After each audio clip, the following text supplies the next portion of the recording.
Mesdames et messieurs, aujourd'hui nous allons peut-être parler d'un futur concurrent à Layer 0, Wormhole et compagnie, du coup un projet qui se lance sur le créneau de l'interopérabilité. Aujourd'hui celui-ci est encore extrêmement jeune et on va avoir l'occasion de voir ce qu'il propose, en tout cas sur le papier. Avant d'aller plus loin, je dois également mentionner que cette vidéo est une collaboration commerciale avec Skate, du coup le projet dont on va parler aujourd'hui. Ceci étant dit, on va regarder à quoi on a affaire. Alors voilà, comme d'habitude quand on explore un nouveau projet, on va aller sur le site, parce qu'en général c'est quand même la meilleure façon d'en apprendre plus dessus. Concernant le pitch, il est assez simple, c'est d'avoir une layer qui permet de faire tourner des applications universelles, et ça sur des milliers de chaînes avec un seul état. Tu vas le voir après, Skate essaye vraiment de se positionner sur ce créneau-là. Le fait qu'il y ait de plus en plus de blockchains à droite à gauche et qu'on sache pas trop où donner de la tête, et surtout que ça pose plein de problèmes pour l'utilisateur. Que ce soit simplement le fait de devoir détenir des cryptos sur chaque blockchain que tu utilises, oui on dirait pas, mais à force de détenir dans les 20-30 dollars sur chaque blockchain que tu utilises, et ben ça commence quand même à faire un paquet d'argent. À ça tu rajoutes Ethereum, là on n'est pas en dizaines de dollars mais plutôt en centaines de dollars histoire d'avoir de quoi payer les frais de transaction. C'est vrai que ça peut très vite chiffrer les sommes qu'on a sur nos wallets juste pour pouvoir payer les frais de transaction.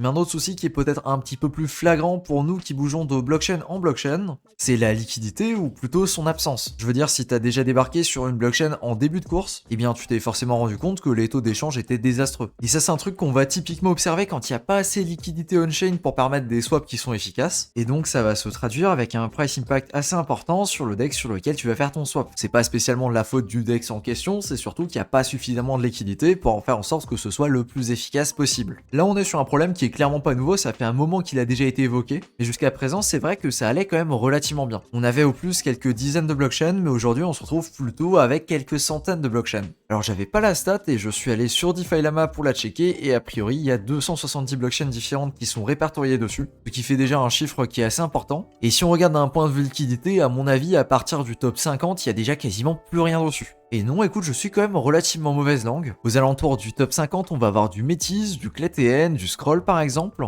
Et bien que ce soit des blockchains sur lesquels il n'y a pas énormément de liquidité au niveau des DEX, il y en a quand même suffisamment pour que l'expérience utilisateur soit pas trop impactée. Peut-être plutôt aux alentours du top 100 que ça commence à devenir problématique. Dans le top 100, on commence à arriver sur des blockchains déjà que pour la majorité je ne connais pas. Parallel, UX, Bifrost, Pego, Ontology, Flare, BIM, Cardia, XDC, des noms que j'ai déjà vus une ou l'autre fois mentionnés, mais c'est des blockchains sur lesquels je suis jamais personnellement allé. Dans l'ordre de grandeur, on est sur des 10 millions de liquidités. Oh et attends, là je vois un nom relativement connu, en tout cas qui est tombé dans l'oubli, il s'agit de Polygon ZKEVM. Et je pense très clairement que ça va être l'exemple parfait, là où on a un DEX qui s'appelle QuickSwap qui est disponible dessus, sur lequel il y a seulement 5 millions de TVL. Et juste ici, c'est quelque chose qu'on peut observer très facilement, juste avec un swap à 100 $, on commence à avoir quasiment du 2% de price impact. C'est-à-dire, comme indiqué ici, on va swapper environ 101 $ et on en récupère 99,5. Donc un delta de 2 $ sur 100 $ de swap. Je te laisse imaginer à quel point c'est compliqué de faire débarquer des gens sur cette blockchain et surtout des gens qui ont du capital. La moindre transaction va leur coûter plusieurs pourcents de price impact. Et là, on est sur une somme à 3 chiffres sur le plus gros DEX de la blockchain secondaire de Polygon. Ça, c'est quand même un constat qu'on a fait depuis un paquet de temps, là où on râle, on explique que il y a peut-être un truc à faire de ce côté-là. Et c'est là où on a notre protagoniste du jour, Skate, qui débarque et qui dit nous on va essayer de faire quelque chose. Et eux de leur côté, ils sont allés un petit peu plus loin sur des trucs plus techniques et ils sont également regardés pour comparer aux concurrents. Parce qu'effectivement, aujourd'hui, on a du Wormhole ou encore du Layer 0, lesquels vont avoir deux façons de répondre à cette problématique. Chez Layer 0, ils ont créé un tout nouveau standard qui s'appelle l'OFT.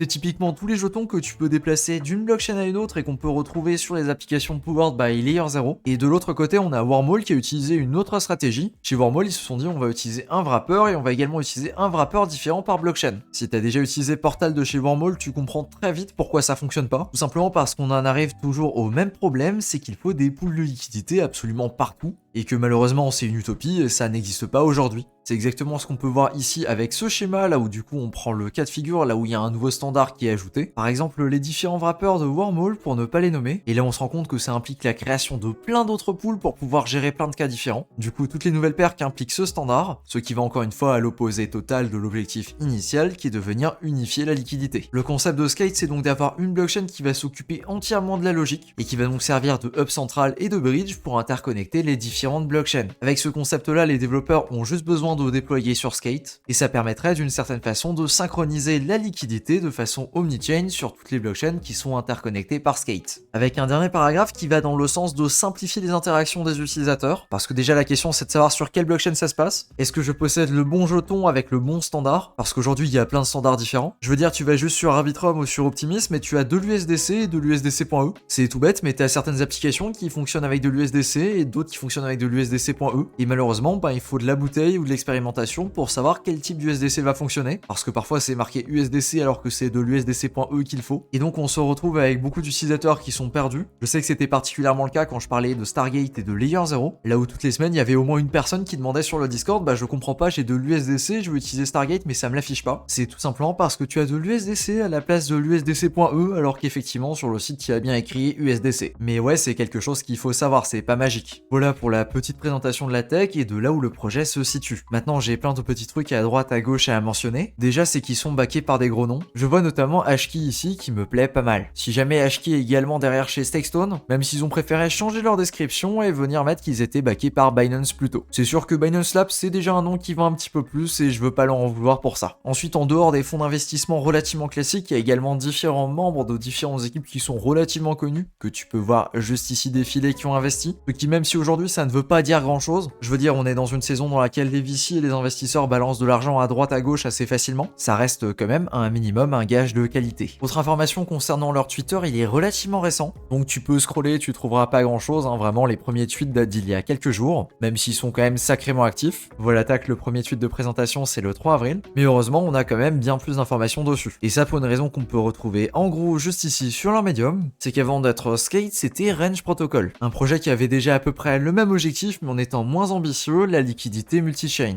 Et c'est également un projet dont je retrouve les premières traces on-chain sur DeFi Lama en mai 2023, projet étant donc relativement récent. Et concernant les personnes derrière le projet, parce que c'est pas très clair au niveau du site de Skate, on a effectivement le CEO de Range Protocol qui annonce la transition vers Skate, avec pour objectif de construire sur les fondations de Range Protocol. Je tiens également à mentionner que je me suis donc posé la question évidemment si Range Protocol avait un jeton, donc s'il y aurait ce qu'on peut appeler un portage par exemple, et a priori c'est pas le cas, en tout cas j'ai rien trouvé. Et j'ai d'ailleurs pas non plus trouvé l'information du côté de la documentation de Skate, tout simplement parce qu'elle n'est pas encore disponible. Et vu la façon dont c'est présenté, Skate aura donc sa propre blockchain, et je suppose qu'on pourra le considérer comme une Layer 1 avec son propre jeton, donc qui sait peut-être un airdrop à la clé. Alors de ce côté-là, est-ce qu'il y a des choses à faire? Est-ce qu'on peut déjà interagir avec? Eh bien oui, si on va tout en bas de la page, on peut tomber ici Explore the Skatepark. Il n'y a rien d'autre que leur campagne. Je vais donc cliquer sur Explore, et ici on est face à une campagne à points, là on va utiliser leur technologie directement sur le testnet de leur Layer 1. Pour rejoindre la campagne, tu peux du coup soit prendre le lien générique, soit prendre un lien référé. J'ai donc mis 5 liens référés directement dans la description, et ce sont des liens de personnes qui sont actives sur le Discord. Donc merci pour eux si tu passes par là. Écoute, je vais donc commencer, je vais connecter mon Twitter,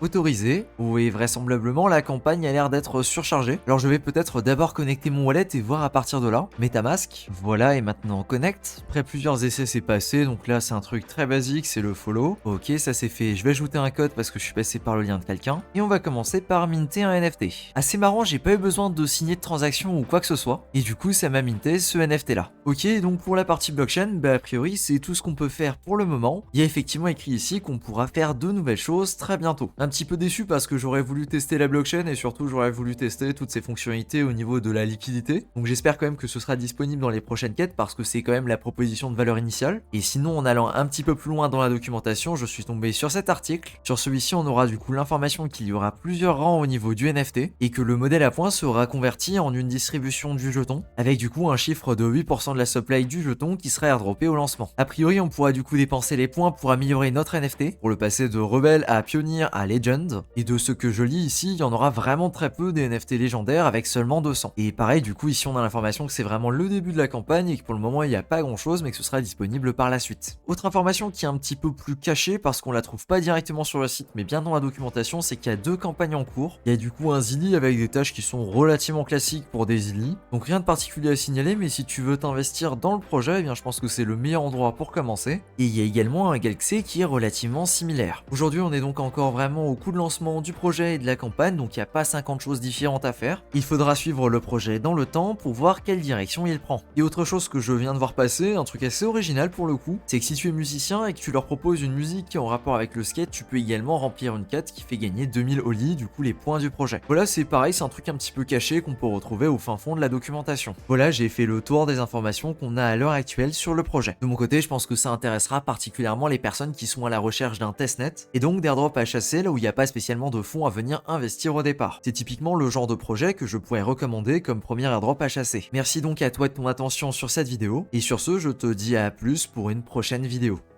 Ciao.